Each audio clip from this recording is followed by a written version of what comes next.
Hello and welcome to the Commander's Quarters, your Magic the Gathering source that helps you command your budget. This show and episodes like this one are possible thanks to viewers like you. If you're looking for an easy way to help support this show, make sure that you like, share, and subscribe. Also, hit that bell notification icon so you don't miss any new episodes. You can also go check out our playmats and other merchandise at thecommandersquarters.com. Another easy way to support this show is with our TCG player affiliate links. So whether you're buying a deck or individual cards, you can use this general link right here or one in the description. And the final way that you can support this show is by supporting us directly by becoming a patron. There are many benefits to being a patron, and I truly couldn't do this without all their support. There's even a brand new Brigadier General tier where you can get a shout out on a Commander's Quarters episode that's dedicated to you. Hey everyone, Mitch coming in for the Commander's Quarters studio. Welcome to the show. So some really unexpected, unheard of, and unbelievable news came out yesterday. Now, if you haven't seen my episode from yesterday where I talk about all of that news and why these new cards with Saw in Half and the Space Family Goblinson and a lot of other unexpected cards are going to be legal, well, make sure you check that one out at some point. But for this episode's purposes, just know that some cards from the upcoming unset coming out in next April are going to be legal in Eternal formats like Commander. And of course, because cards are spoiled, some in the community are already working on breaking some of these cards in half. Like, Saw in Half, which has already been broken by many players. So what in the world is Saw in Half, how in the world are players breaking it, and what kinds of decks might want it in the future when it does come out? Well, let's jump into it to find out.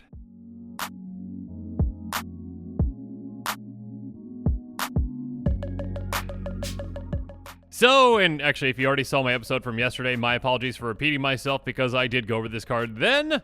But here we go. Saw in Half is an instant for 2 and a black, and it says destroy target creature. If that creature dies this way, its controller creates 2 tokens that are copies of that creature, except their base power is half that creature's power, and their toughness is half that creature's toughness, round up each time. Basically, take out a creature, get 2 copies of it that are half as large. Now, in that episode from yesterday, I did mention that this is not a game-breaking card.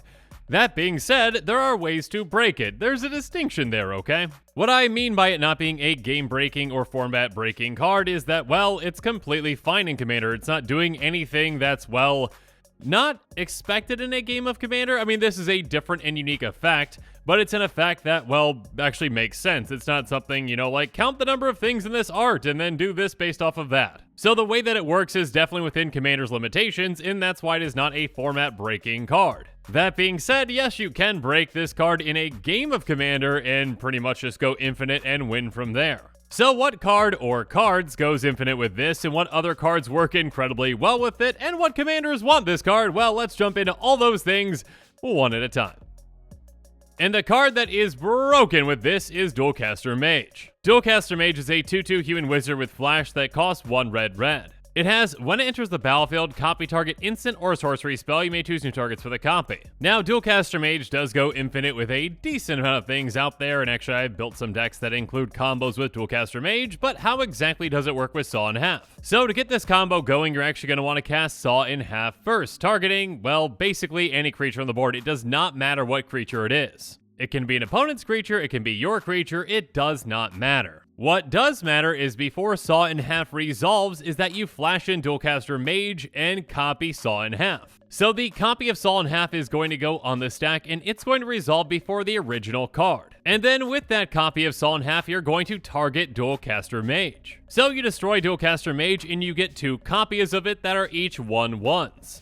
Now their size really doesn't matter, but each are going to come into play and you're going to get that ETB trigger again from each of them. So with each of those ETBs, you're going to target the original Saw in Half, which again is still on the stack. It hasn't resolved yet. Nor will it for a very long time, because you're going to make 2 more copies of it. With at least one of those copies, you need to target one of your Dualcaster Mages to destroy it and make 2 copies of it. And if you've got any other creature in play, you can target that and make copies of that too. Or should I say, again, copies that are half as big. Also, keep in mind with 1/1s like your copies of Dualcaster Mage, again, because it says round up each time, you're still getting 1/1s back. Regardless, you can keep doing this loop over and over again, because you can keep making more and more copies of Dualcaster Mage, which makes more and more copies of Saw in Half. Basically, at the end of the day, you get infinite copies of every creature that you want infinite copies of. Now, pretty much those creatures are going to become 1/1s eventually, but yeah, that doesn't really matter when you've got an infinite number of them. And if you've got creatures that have ETBs or LTBs, well, you've got plenty of ways to win from there.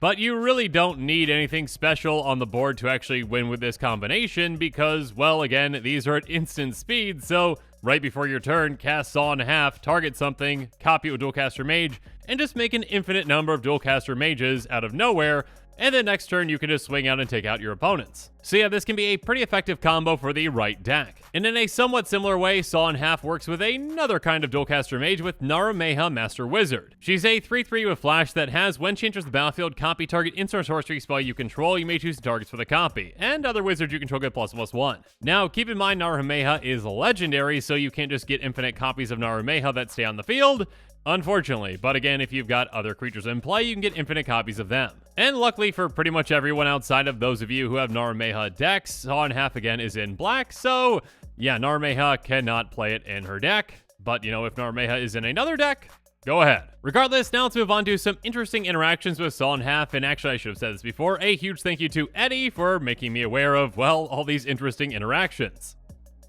So let's take a look at Sarah Ascendant, a 1/1 human monk with lifelink that costs a white. Oh yeah, and it also has, as long as you've got 30 or more life, Sarah Ascendant gets +5/+5 in flying, so, you know, just a turn 1 6/6 flyer with lifelink and flying. But it gets even grosser with Saw in Half, because when you saw a creature in half, you count its current power and toughness. So as Eddie pointed out to me, that when you saw this 1 mana 6/6 flying lifelink creature in half, you get 2 3/3s, yes, that each get +5/+5. So you get 2 8/8 flying lifelink Sarah Ascendants. This is all assuming that you've got 30 life, but again, come on, that's pretty incredible. So yeah, make sure you keep in mind any kind of pump effects. I mean, either creatures that pump themselves or other effects that pump creatures, like, you know, like a Blackblade Reforged. That's going to give the equipped creature +1/+1 for each land you control. So yeah, when you saw that creature in half, you get 2 copies of it that are half as large as it is when this is attached to it. But now let's talk about some other fun cards that work really well with Saw in Half.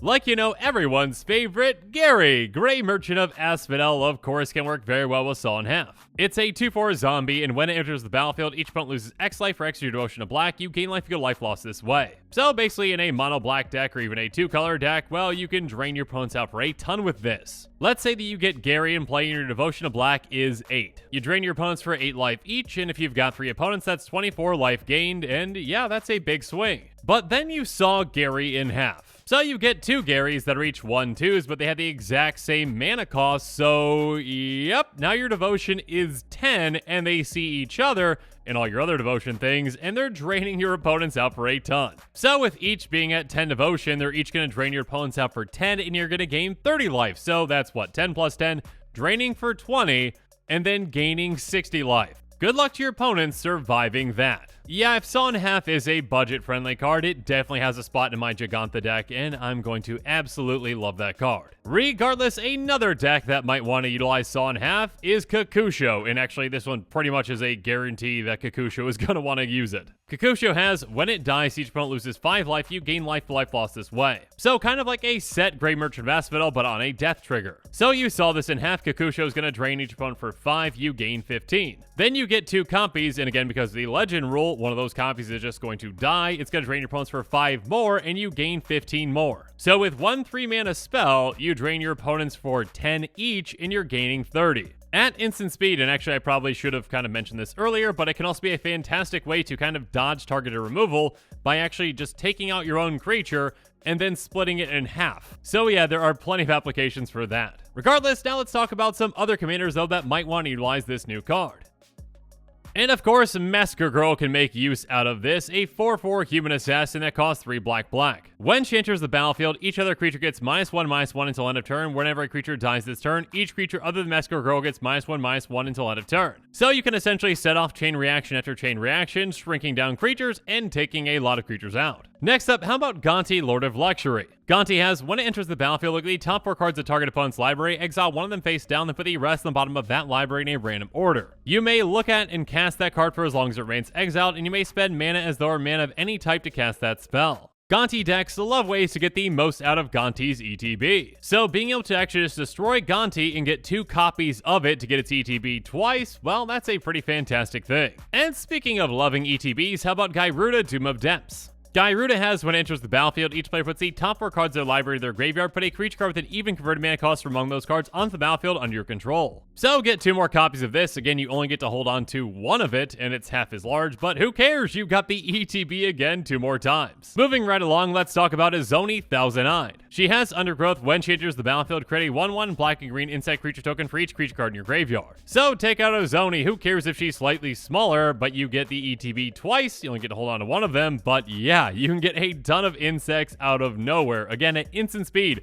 Let's say that you've got 10 creatures in your graveyard, that's going to be 20, just out of nowhere. Next up, how about Umbra Sphere Manifest? Umbris is going to get +1/+1 for each card your opponents own in exile, and whenever it or other nightmare or horror enters the battlefield under your control, target opponent exiles cards to the top of their library until they exile a land card. So get a ton of triggers, exile a ton of cards off the top of someone's library, make Umbris even bigger, and again, kind of with that, you're already making Umbris bigger by splitting it in half and getting half of its power and toughness because it's going to be larger than just being a 1/1. Kind of like that Saracen thing. You know what I mean. Anyways, moving on. How about Marchesa the Black Rose, a 3/3 human wizard with Dethrone, and other creatures you control have Dethrone, and whenever a creature you control with a ++1 counter on it dies, you return that card to the battlefield under your control at the beginning of the next end step. Now, a lot of Marchesa decks revolve around threatening opponents' creatures and sacrificing them, and yeah, this card can fit right in those decks too. So yeah, you threaten opponent's creature, you attack the player that has the most life, or tied with the most life, it gets a counter on it, you saw it in half, then that creature's going to come back into play at the end of the turn,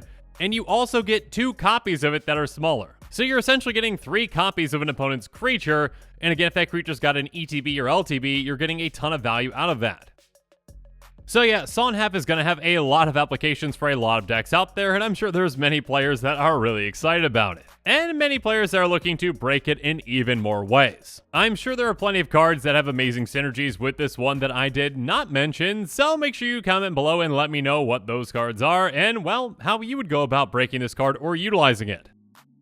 And with that, the show is coming to a close, so it's my turn to hear from you. So in the comments below, let me know what your thoughts on this episode are, and as always, thanks again and have a good one.